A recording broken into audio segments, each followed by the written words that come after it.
सुप्रभात प्यारे विद्यार्थियों। आज संस्कृत विषय की कक्षा 7वीं की इस कक्षा में हम पाठ संख्या 2 का अभ्यास कार्य पूरा करेंगे, जिसका पहला प्रश्न है पाठम पठित्वा वदन्तु लिखन्तु च आम अथवा नहीं। पाठ को पढ़कर लिखें और बताएं हाँ अथवा ना।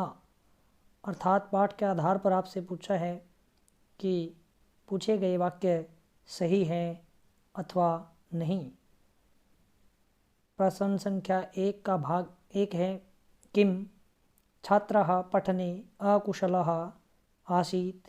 क्या छात्र पढ़ने में अकुशल था? उत्तर आम अर्थात हाँ, पढ़ने में वह अकुशल था।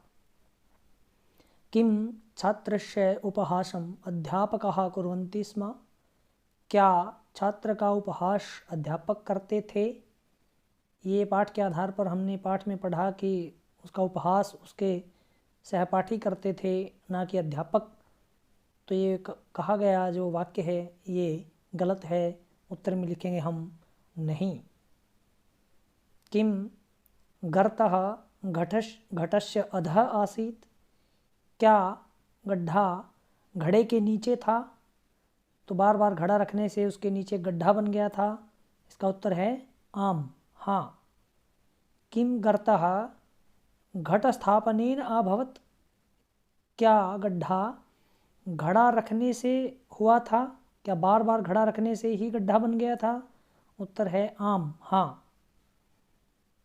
किम बालकः उपहासेन दुखी ही आसीत्। क्या बालक उपहास से दुखी था? उपहास का अर्थ है मजाक, कि जब उसके सहपाठी उसका मजाक उड़ाते थे तो क्या ऐसा करने से बालक दुखी था? बिल्कुल दुखी था। हमने पाठ में पढ़ा कि वह सोचता था कि क्या उसके भाग्य में विद्या नहीं है, तो इसलिए वो उनके बार बार उपहास करने से दुखी था। उत्तर में लिखेंगे आम, हाँ। किम बालकः पठितुं न इच्छते स्म। क्या बालक पढ़ने की इच्छा नहीं रखता था? क्या बालक नहीं पढ़ना चाहता था? पाठ में हमने पढ़ा कि बालक जो है वो पढ़ने की इच्छा रखता था। इसने कहा कि पढ़ने की इच्छा नहीं रखता था, तो वाक्य ये गलत है। उत्तर आएगा नहीं। किम छात्रः परीक्षायां सफलः अभवत्।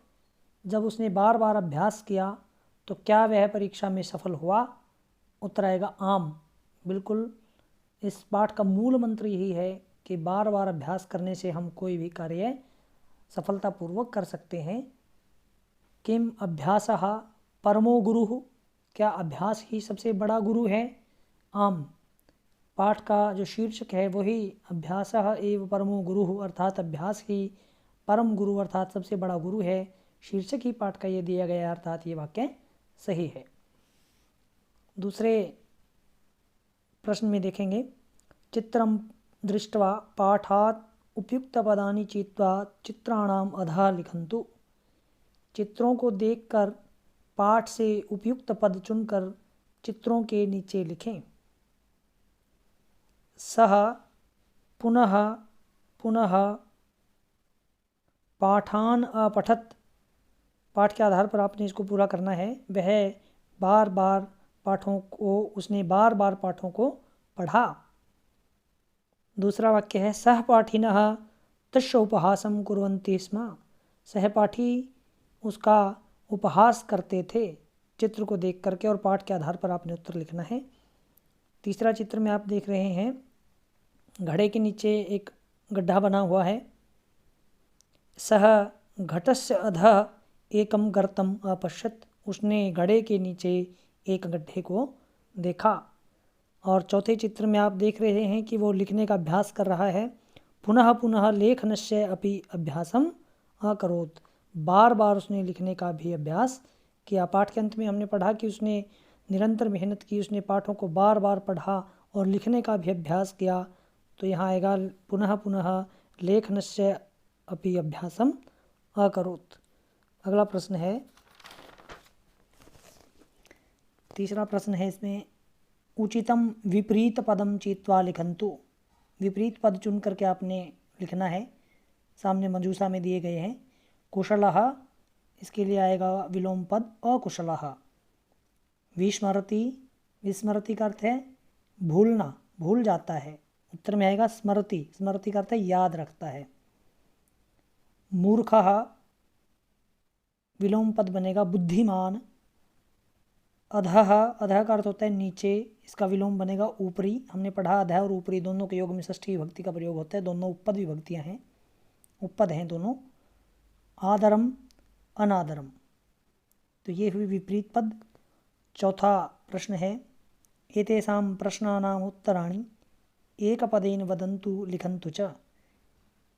इन प्रश्नों के उत्तर एक पद में लिखें और बताएं। छात्रः कस्मिन् अकुशलः आसीत्, कस्मिन् सप्तमी विभक्ति एक वचन में उत्तर पूछा है, उत्तर देंगे हम, प्रश्न पूछा है, हम उत्तर देंगे पठने। छात्र किसमें अकुशल था, किसमें अकुशल था, पाठ में हमने पढ़ा वो पढ़ने में अकुशल था, तो पढ़ने में सप्तमी विभक्ति एक वचन पठने। बालकस्य उपहासं के कुर्वन्ति स्म, के किम शब्द का पुल्लिंग प्रथमा बहुवचन है, उत्तर आएगा सहपाठिनः, सहपाठी जो है उसके वो उसका उपहास करते थे। बालकः परीक्षायां कीदृशं स्थानं प्राप्तवान्, कीदृशम अर्थात कैसा, परीक्षा में कैसा स्थान प्राप्त किया बालक ने, उत्तर आएगा विशिष्टम, उसने विशिष्ट स्थान प्राप्त किया। एक पद में ही उत्तर देना है, ध्यान रखें। बालकः मार्गे किम अपश्यत्, बालक ने रास्ते में क्या देखा, एकम कूपम, एक कुएं को देखा। घटस्य अधः किम आसीत्, घड़े के नीचे क्या था, एकम गर्तम, एक गड्ढा था। परमः गुरुः कः अस्ति, अभ्यासम, अभ्यासः, इसमें आएगा कि परम गुरु जो है वो कौन है, अभ्यासः एव परमः गुरुः, अभ्यास ही परम गुरु है, सबसे बड़ा गुरु है।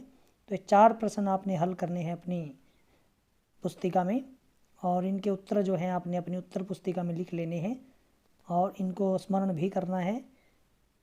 धन्यवाद।